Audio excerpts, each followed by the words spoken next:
Alrighty. I think we've got a good critical mass to get going. Still some people joining, but seems to be slowing down a little bit. Thank you all for joining us at our fourth weekly virtual Lunch and Learn Now. This has become such a nice thing to look forward to at the end of the week, and forgive my increasingly long and unkempt hair. Today we have two speakers who are going to be presenting. First up will be Dana Bakic. Forgive me if I pronounce your name wrong. I realize we didn't test that yesterday when we were checking in. Who's going to be presenting about communication strategies, messaging, and virtual fundraising options right now.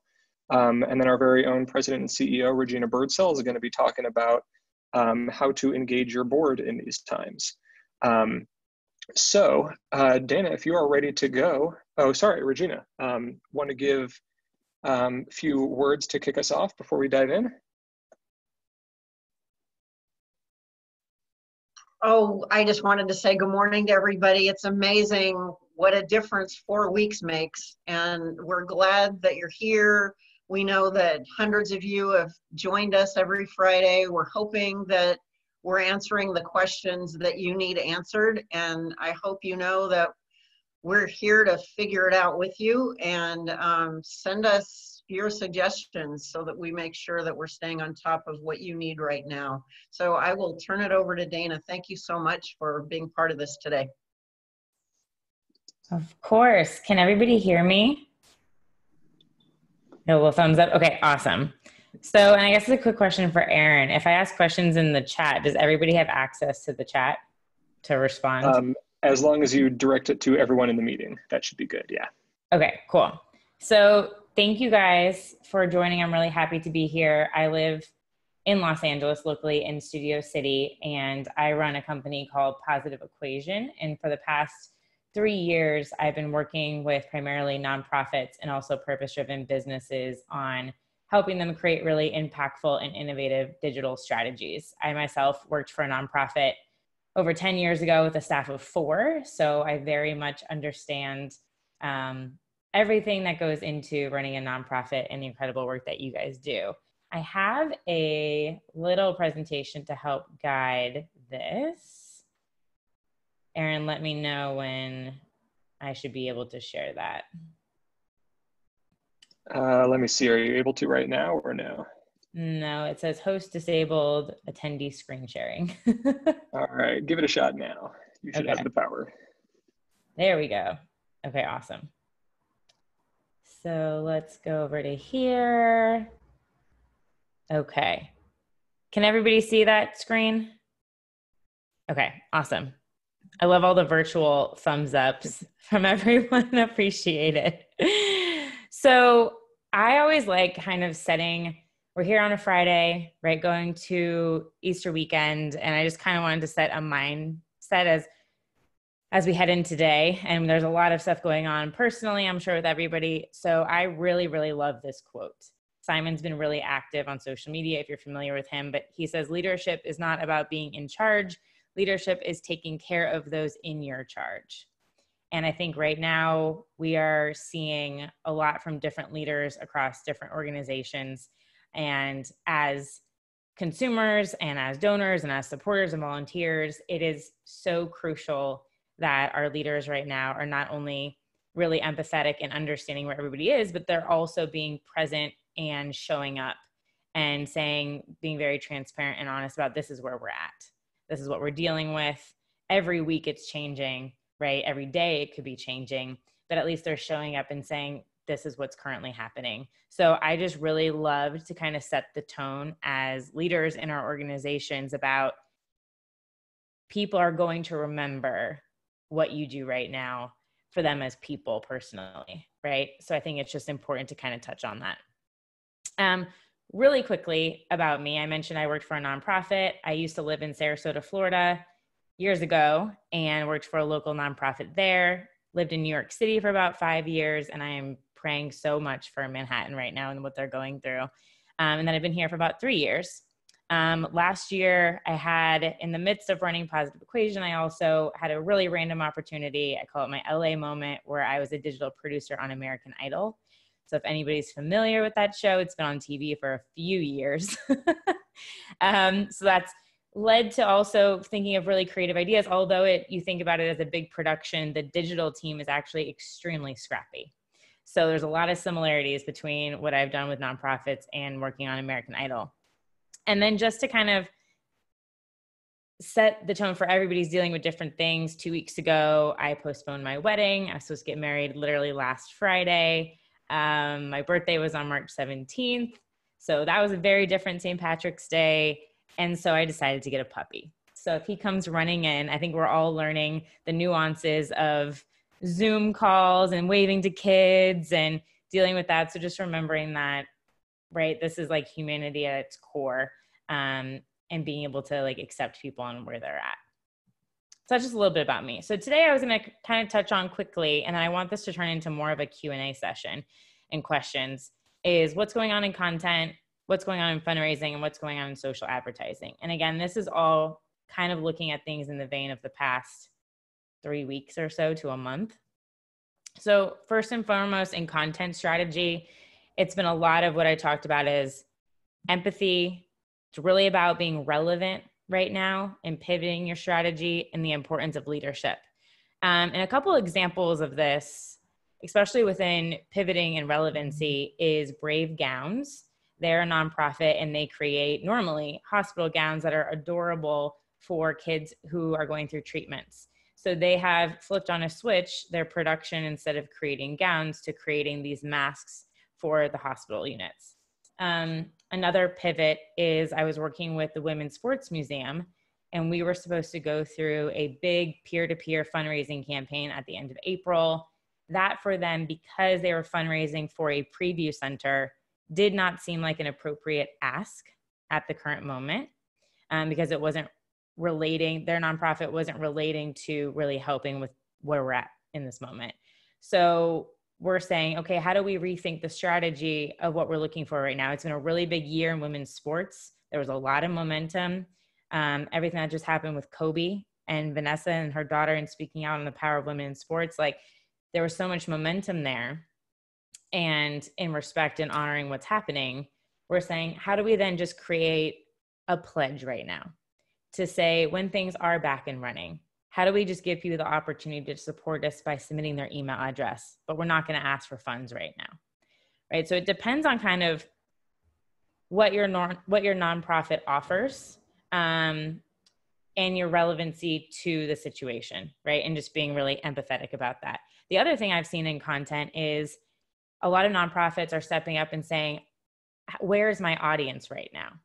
Right? Whether that's the people that we support, whether that's our volunteers, whether that's our donor community, and saying, how can we provide valuable resources or content to be able to help? I was just talking to Vic Harrison. She's the co-founder of Charity Water yesterday, and they're working on creating some resources for kids because they know a lot of their donors or supporters have families. And so they're saying, what are the tools, what are the things that we can create right now that helps benefit our supporters at home? So it's kind of rethinking content strategy. And I think it's a lot about putting out positivity and hopeful messages. I'm just looking through any other examples I had. Oh, one other is I'm on the board for Women in Sports. So it's a nonprofit here in Los Angeles. And typically we do in-person events every month. And so what we've done is we created a private Facebook group for our members, and we create now live virtual programming every week. So we just did the one this week where we brought on like a life business coach to come in, and we set a topic and she spoke. And then we allowed different women in our organization who are members to come on and receive live coaching with the situation they're dealing with. So it's kind of just rethinking, really at the end of the day, how are we continuing to serve, right? Those in our community with the needs, and then also the people who are maybe interacting with us on a more day-to-day basis on digital channels. And then the importance of leadership. If someone in your organization, I think showing up right now, video-wise, is crucial. So if someone in your organization in a leadership role or the face has not spoken up yet and explained kind of, this is where we're at, this is what we're doing, this is what we need help with, this is where we could help you, to have that communication is really important. on fundraising and ads. So if you are in a position where it makes sense to be asking for funds right now, I think it's important to be very, very specific in saying literally X dollar amount equals X impact, and give people that visual. And in messaging, I call it a single issue ask. So surrounding all of your content, whether it's an educational post, whether it's raising awareness, whether it's something that's maybe entertaining, and then you have the ask, the through line of that message is all about one single thing. So instead of, if your nonprofit serves maybe multiple programs, it's really honing in on one. What's this one area that's going to make the most impact right now? And then later on to fundraise for the other things. An interesting idea, and this is kind of from the production world, if you're familiar with co-branded content, and I think, do I have the slide next? I do. So I'll skip back in a second, but this is an interesting time to think about unexpected sponsorships. So there are businesses that are doing well right now. There are businesses that maybe if they were a gala sponsor or an event sponsor, you can take those funds and flip them virtually. So in this case, think about a nonprofit and a business, right, that you could work with that's relevant. And let's say you want to do a Facebook Live series.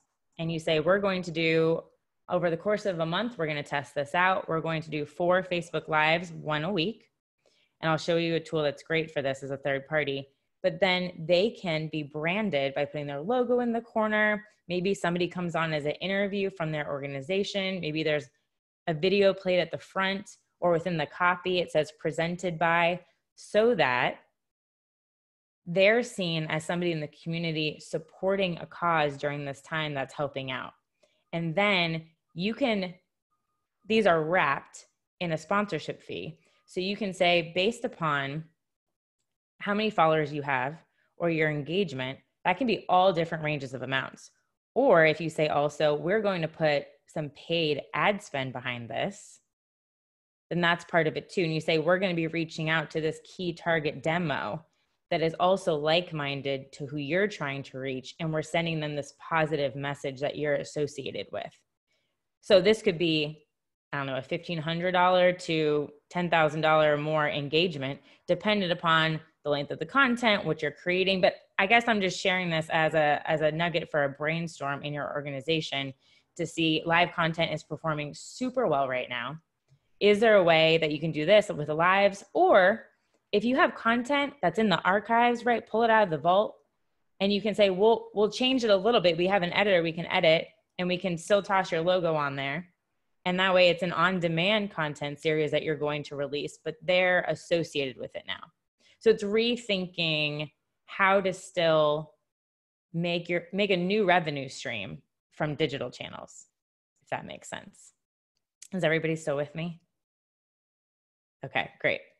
Going back really quickly, because I mentioned ads, there has been a 15 to 25% drop in ad costs.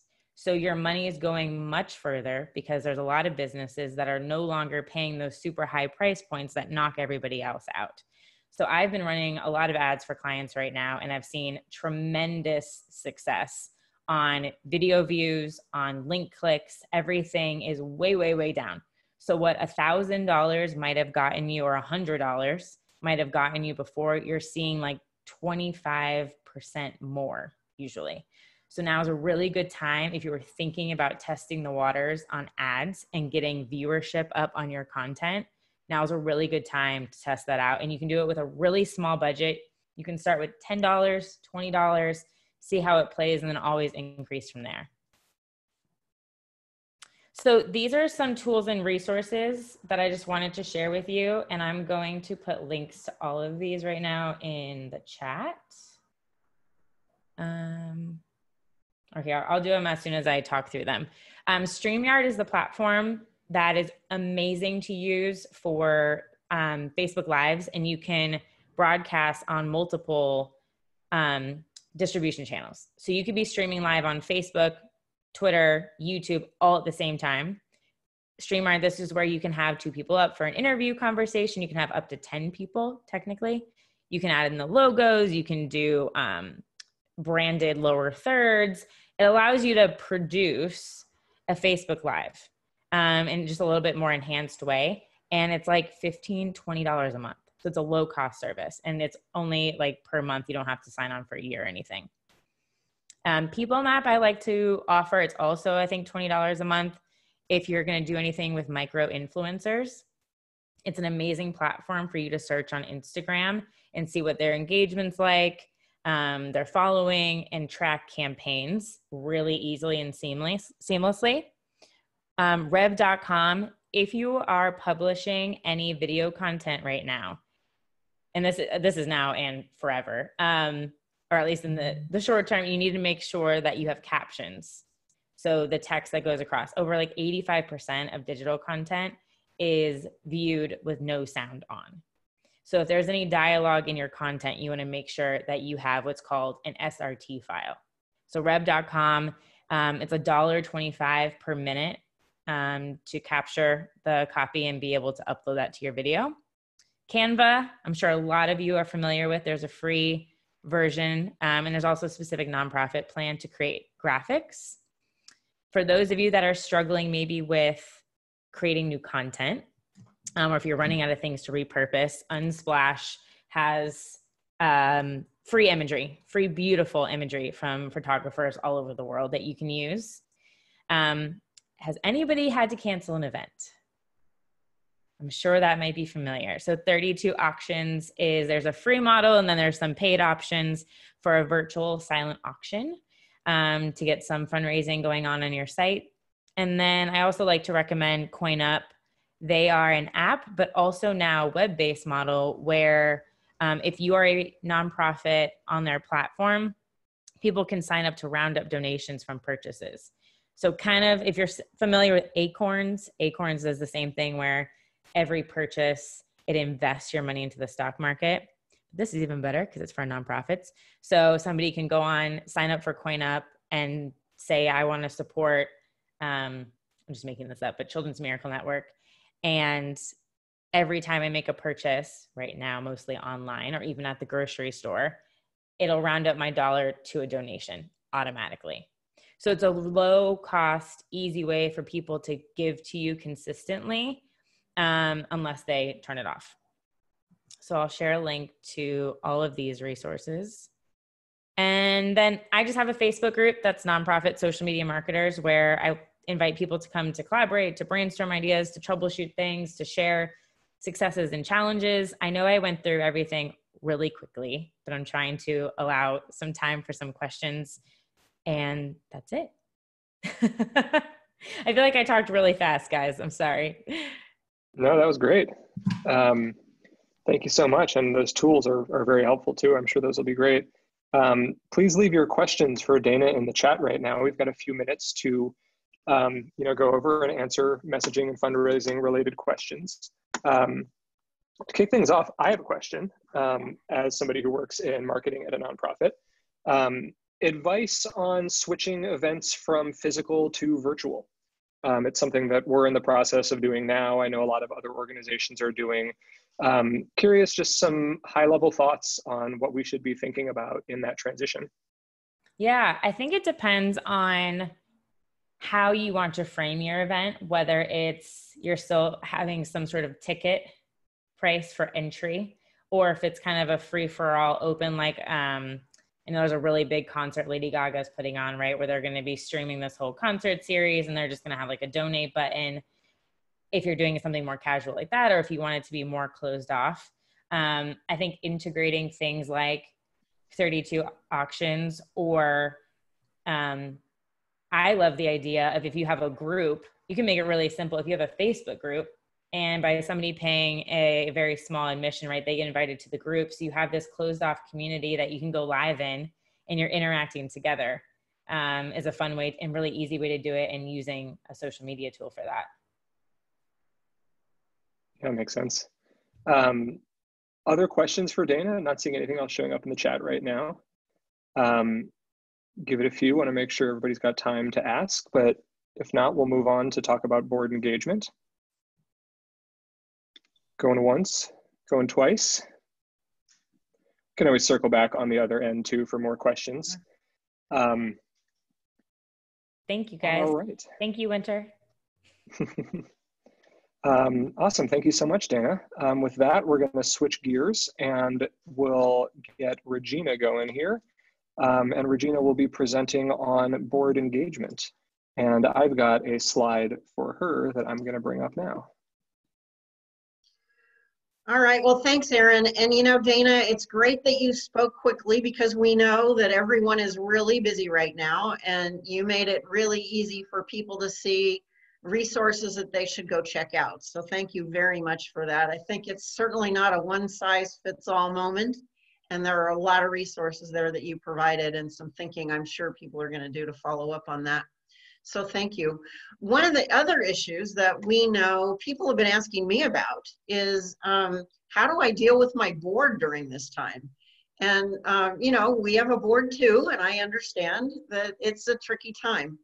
So one of the things that I believe about this moment is that everyone wants to help, and your board isn't sure what they should be doing to help you. So just to add to your to-do list, right now, it's going to be really important that you think about communicating with them about what you need from them, and also to find out from them what questions they have for you. So I know that might sound like now I need to make a lot of phone calls to my board members when I'm trying to figure out how to supervise and manage people remotely and respond to everything that's happening every day at such a fast clip. What I would encourage is to make sure that you at least connect with your executive committee and get some clues about what questions that they have right now. And see if maybe then you can put information out to your board that says, I think these might be some of the questions that you're asking, and this is what I know, and this is what I don't know, because it's just changing. One of the other things that I think we can all relate to right now is that as you're moving to virtual board meetings, just know practically that you're going to have some people that have never been on Zoom before. It's a different way of managing a meeting. So just on a tactical level, just assume that you should tell everybody to try to, you know, log in 10 minutes early so that we can kind of start on time and work out some of the kinks for people. It's going to be really important that your chair understands that they're going to have to work harder to get people to participate potentially, to call people out and ask for opinions, because it's just going to be a different way of running a meeting. I think the key right now, given that people are so busy, is to really help yourself think about what is the same and what's different in a board meeting right now. You know, what that could mean is just thinking about communicating to them, this is not a decision-making meeting, this is a briefing. You know, this is bringing you up to speed. Or if there are decisions that they need to make, think about that sort of consent agenda style where they're really clear about what are the decisions that we need to make, where we need to vote, and where it's just kind of informational. I think it's clear right now that what everyone's thinking about is what's the best case scenario and what's the worst case scenario. And anything that you can do to sort of look at either what's happening, I think it's kind of three-dimensional chess right now, what's happening in the community and how that's impacting your organization, and then what some probable situations might look like, and then what some possible situations might look like, so that you can talk together about, this is what I know today, and these are our priorities for now, and then looking maybe at 3 weeks and 3 months and 6 months, you know, where you know some things and where some things are not really clear. The other thing that I also know, because many of you know, we do lots of board retreats, and we do lots of board training, that this isn't the time to over-inform with long documents. This is a great chance to bullet the key themes that you want them to know and try and organize things in a way that it isn't requiring a lot of reading, so that they can really see what's most important for you right now and be as clear as you can be about, we need you to step up, but that doesn't mean we need you to micromanage. But here's what I do need.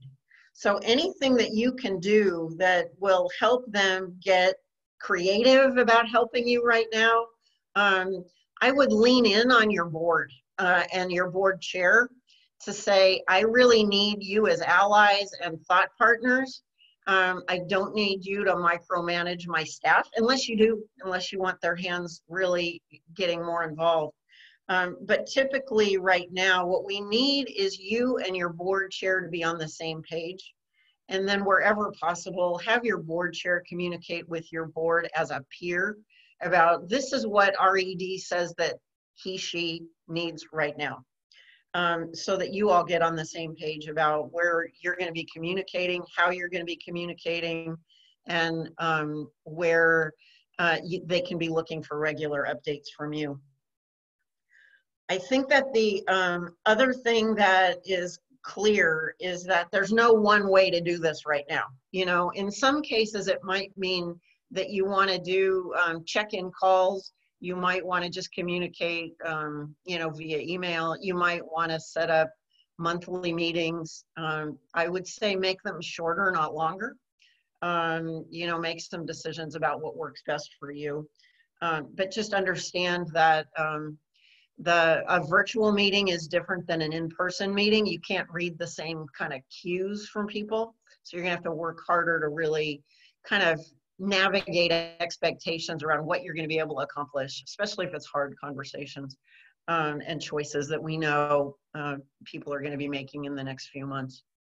So I wanted to make sure that we have time to answer questions about what you're dealing with on the marketing, communications, fund development side, and then also on the board governance side, and anything else that right now you think we can be helpful. You know, we've been pretty amazed, and thank you to Aaron and the team at CNM. Over 2,000 of you have participated in these chats over the last couple weeks, and we're hoping that these are quick ways to get answers to the questions that that are driving you crazy right now. Awesome. Thank you so much, Regina. I think I'm going to use that as a brief moment to plug the series of webinars that we did this week. These are all available on our COVID-19 resource page. We did a series called Help for the Helpers, where we were exploring different financing options that are available to nonprofits now. So there were 3 different days. We covered all of the SBA programs, PPP in detail. The Nonprofit Finance Fund walked us through a couple of great tools that they have. And we have the recordings and the slides that were used for all of those available on our website now. So I'd encourage you to check those out. And please continue to leave your questions in the chat. We had a few coming up that I'll get to now. So I think, Dana, this might be more for you, although Regina, feel free to chime in as well. People were asking about alternatives to Zoom. We're Zooming a lot these days. I heard the term Zoom fatigue for the first time today, which amused me. But there's a lot of concern about security on Zoom, and different state organizations, educational institutions have now forbid the use of Zoom. People were posting a couple of Zoom alternatives. There was a HIPAA compliant one, doxy.me. We've also heard that I'm posting in the chat now about an open source alternative called Jitsi, which seems to be pretty similar functionality, but they don't give your data to anyone. Curious, Regina or Dana, if you guys have any recommendations on, you know, how to work remotely without Zoom if you are not able to, or if you've been, you know, prevented from doing so. I think it depends on what you're using the platform for. I've used Demio, D-E-M-I-O, for more like closed off webinars that are private that you actually have to register for. I have also, I mean, Google Hangouts is popular. I know that I've seen a lot of updates to Zoom's security and privacy settings as they're more aware that everyone's using it. Otherwise, I would say those have been the most popular. Or the same thing where obviously I work on digital platforms, so I'm seeing a lot of the private closed off kind of like Facebook groups. Yeah. Well, and I guess what we know right now is just assume that everything's public, right? It's so hard to protect your data, you know, and to, you know, assume that if you don't want the public to know, be careful with what you say over these public platforms. Yeah, we had a great speaker last week on this call who was, reviewing different digital security options. And one of the main kind of litmus tests that she was mentioning was end-to-end encryption, basically, that there are, some chat and messaging platforms that provide end-to-end encryption. And that's really the only way of being certain that, nobody else is going to be viewing it. And Zoom is not one of those platforms. So just kind of being aware of the levels of encryption that are required. I think as leaders too, it's probably important for you to remind your staff to take this seriously, right? That it's not a casual chat, that once you assume everyone's listening and just be careful. If it's not something that you want others to see or have access to, just use good judgment. Absolutely. Another question, sort of following up our virtual events conversation from before. Curious, Dana, if you have any recommendations on changing ticket prices. You may have had a set ticket price for your in-person event. Now that it's going virtual, do you keep the same price? Do you do a new price? I've seen organizations starting to roll out some pay what you want kind of pricing models. So curious if you have any recommendations for changing pricings. I've definitely seen pricing substantially drop. And that's also due to the fact of you're not normally now having to pay for a venue and all the costs that normally go around facilitating a live event. I would say something interesting that I've seen around virtual events is often still having that event presented by a signature sponsor. So and they might be helping you cover the costs of whatever tool you are using to put on the event. But they've definitely, I would say like 75, 80% cheaper on the cost of actual admission to an event, especially because this space has been so inundated now with virtual events and so many are offered for free that you really have to think about what's going to encourage and incentivize someone to show up here.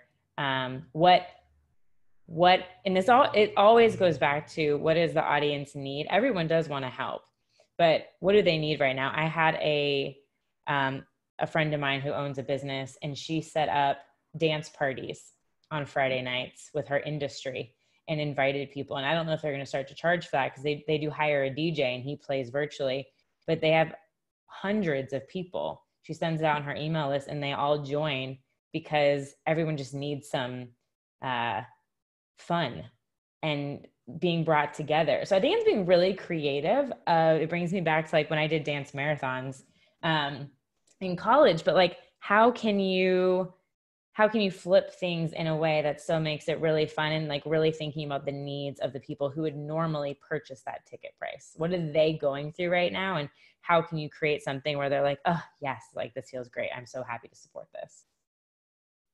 Yeah, that's great feedback. One more question on that too, that we've been thinking about with virtual events in general is kind of balancing the like synchronous and asynchronous. You want to make a pull so that people feel like they need to come out to join your event, but you also want to make it accessible for people that aren't able to be there. So having, things available later on demand.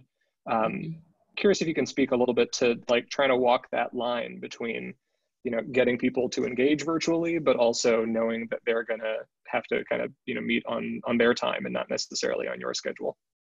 Yeah. I'd say it's thinking about how can you repurpose that bigger event and pull content from it that you could use and maybe if you are charging, and tell me this is like helping to answer your question, if I'm interpreting it the right way. If you do have a paid event and that's I don't know, these 10 different things that you do, right? How can you pull 3 of those things and give them as like a free offering to people? So there's like a touch of what happened there, and you're still sharing with the external community. But if you want like kind of behind the scenes and actually like in it, then you have to pay for that price. Is that answering your question? Yes, absolutely. Kind of walking that line of, you're not charging and putting everything behind a gate, but you're also not giving it entirely away for free. Yes, this isn't necessarily a nonprofit example, but I used to go do a workout class, and they're doing free Instagram live workouts. And this is actually really interesting. I was on a webinar yesterday and somebody said they were doing Instagram live with interviews and they've seen their following grow by 10,000 people because everyone's there. I don't know if anybody's seen on Instagram. If you have an Instagram account, lives are going crazy right now. But so Plate Fit is what it's called. They're doing free Instagram live workouts and there might be, I don't know, 1 or 2 per day. Now they're doing, I don't know if it's it might be actually through Zoom, where now they put up a paywall to have private classes with them. So they still have the option of, if you're a member and you want this more customized workout where I can see you, you can see me, and I can help coach you still, versus on IG Live, it's a one-way teaching course. So they've created a new model to try and sustain their business. And what's interesting, as someone who has a monthly membership with them, because they're creating these resources, I'm still paying them. I haven't dropped my membership because they're still working to provide value for me. That is a really interesting example. A few questions here on kind of messaging and fundraising right now. I know you touched on your presentation a little bit, but Cynthia here was asking what tips you can offer to try and make your messaging stand out right now, knowing that there's probably a lot of email inbox clutter, a lot of people kind of coming up with similar messages right now.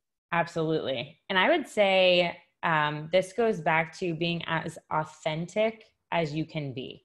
And I think it's important that a lot of times businesses, nonprofits, our tone is very proper. And I think what people want now is like, give it to me real. We're all humans. There are people working behind the brand, and that's what we want to see.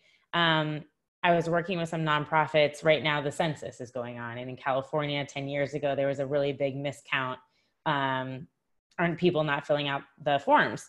So something I talked about with those nonprofits that are trying to galvanize their community about filling out the census is I had pulled some examples of their captions of content, and this goes with messaging and emails too, is they're like, everyone's home, fill out the census. And it was this beautiful photo of this mom feeding her little girl. And I was like, change the top hook to be something about how many times have you watched Frozen so far? Right? Like get that, like that first hook is like, what's relevant to that audience? Hook them with that note, because that mom's like, oh my God, I've watched that like 6 times. And then you go into the story about what you're trying to get them to do. And then you have the call to action. So I think in messaging, it's always putting yourself in the seat of who you're trying to reach and being real and not think about your brand voice in a way that would make you want to respond. And in the copy, are you giving them the opportunity to respond? Right? So think about like, would I reply to this message? Or are they not giving me an opportunity to?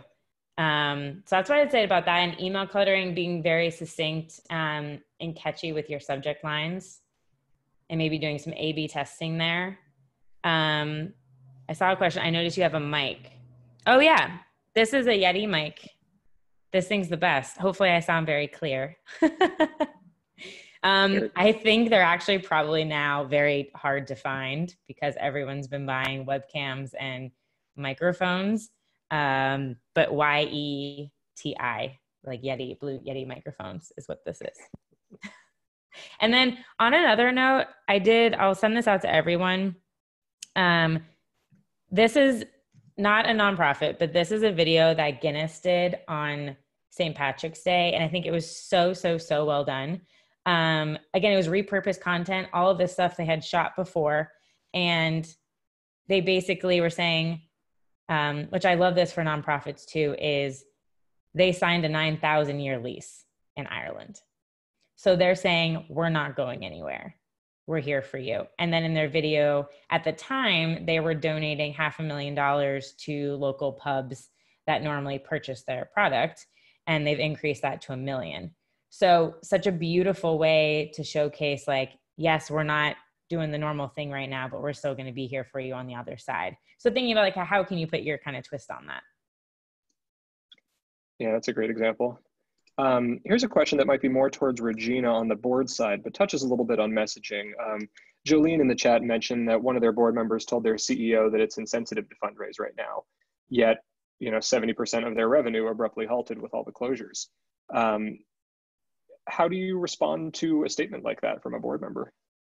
Well, it kind of is a morphing, right, between what Dana's talking about and what I'm talking about, because you don't want to be tone deaf that people are, if we're lucky, we'll have 10% unemployment. The stock market dropped. People are afraid to part with cash.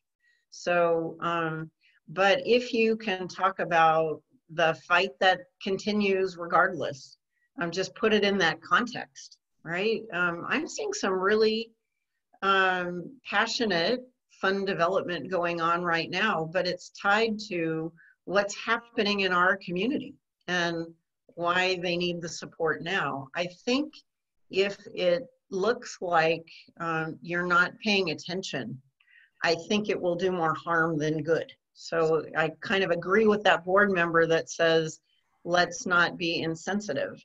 But I also think that, I know I've seen a lot of messaging around the idea, if you're lucky enough to have a job and you have the ability to help an organization that's been serving our community, and we want them to be here when all of this settles down, then step up. But, I think you have to just be careful. I mean, maybe you have some thoughts on that, Dana. But I think that if it looks like it has nothing to do with what's going on right now, I'd be really careful.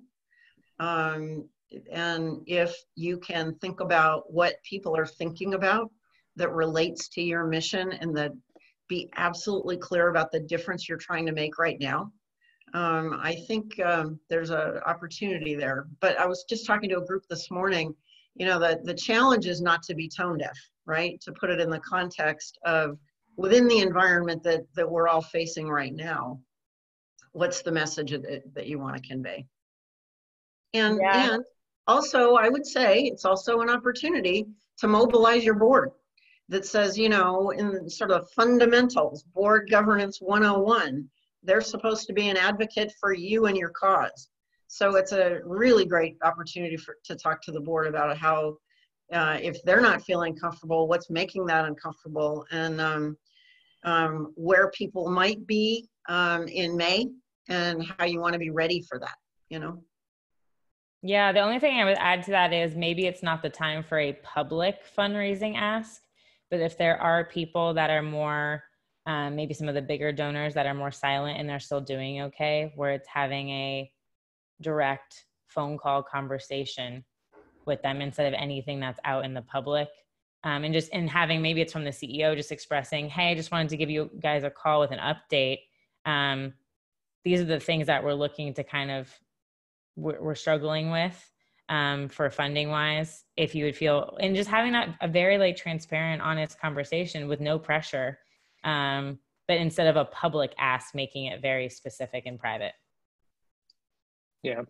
I really like this comment responding to in the chat that was, while you're looking at it through the lens of kind of being sensitive and ethical, it can make you uncomfortable right now. But thinking about it pragmatically, there's a lot of community need right now. So less on what my organization needs, but more the connecting that through line to who is being served, and that need is only growing right now. Another good board question here for you, Regina. Any board platform that you recommend to conduct virtual board meetings, and if the law in California says anything about conducting virtual board meetings? I think right now, no, California doesn't. There is, it's funny, I was just thinking yesterday I should ask the Attorney General's office about this, because everyone is going to have to adapt and improvise for a little while. So the expectations and the requirements about being present, you know, we've been thinking for a while that requirement needs to catch up a little bit with the reality, but this is really pushing that conversation. And I'll get back to you what I hear on that, but you know, we're seeing a lot of people improvise. I don't have a good app or a good platform, but I will. I mean, Dana, I don't know if you know, but we'll do some homework on that. Awesome. I think the truth is, for now, what's most important is that you keep notes about who was on the call, what the votes were, that you had a quorum. Some of those fundamentals don't change. I would just make it a simpler agenda so that you're not expecting to cover as much as you would have. And if it's just a briefing, it's just a briefing. You know, it's just a briefing. Awesome. Any more final questions while we got everybody here? I think we're winding down. Don't want to take too much of everybody's time. But I hope this has been informative and helpful. Really appreciate you, Dana, giving us some time. That was very useful. And to everyone who's been asking, we will definitely be sending around a recording of today's call, as well as both of the slides that were used. So you'll have access to all of those links, all of those materials. We'll also send around an invite for next week's Lunch and Learn, where we're in the process of figuring out who's going to be presenting there. But other than that, I hope everyone has a great weekend, stays safe and healthy. Regina, want to close out with any final words? You know, just that we're with you. We know this has been really hard. We know that you're dealing with furloughs and workload and trying to figure out all the money that's coming online and where that works and doesn't work for you. And anything that we can do to help, that's why we exist. And we want to hear from you.